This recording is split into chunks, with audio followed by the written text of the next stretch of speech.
Mini സ്ക്രീനിലെ അവതാരികയായി ക്യാമറയ്ക്ക് മുന്നിലെത്തിയതിനു ശേഷം സീരിയലുകളിലും സിനിമകളിലും കടന്നു വന്ന താരമാണ് രശ്മി. മനസ്സിനക്കരെ, അച്ചുവിൻ്റെ അമ്മ, പോക്കിരി രാജ, ബാബ കല്യാണി, റെഡ് ചില്ലിസ് തുടങ്ങിയ സിനിമകളിൽ രശ്മി അഭിനയിച്ചിട്ടുണ്ട്.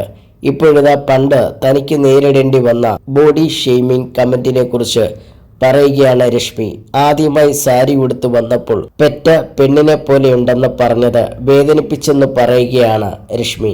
ഞാൻ ആദ്യമായി സാരി ഉടുത്തു വന്നപ്പോൾ എൻ്റെ കുടുംബത്തിലെ ഒരാൾ പറഞ്ഞു, അയ്യോ ഒരു പെറ്റ പെണ്ണിനെ പോലെ ഉണ്ടെന്ന്. അപ്പോൾ നമ്മുടെ കോൺഫിഡൻസ് ഇല്ലാതാക്കിയാണ്.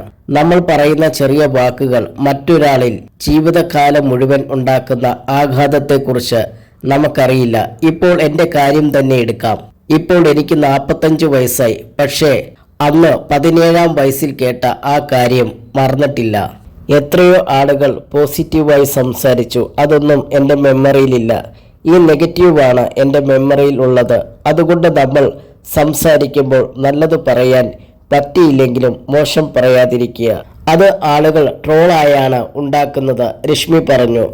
മൈൽസ്റ്റോൺ മേക്കേഴ്സിന് നൽകിയ അഭിമുഖത്തിൽ സംസാരിക്കുകയായിരുന്നു താരം.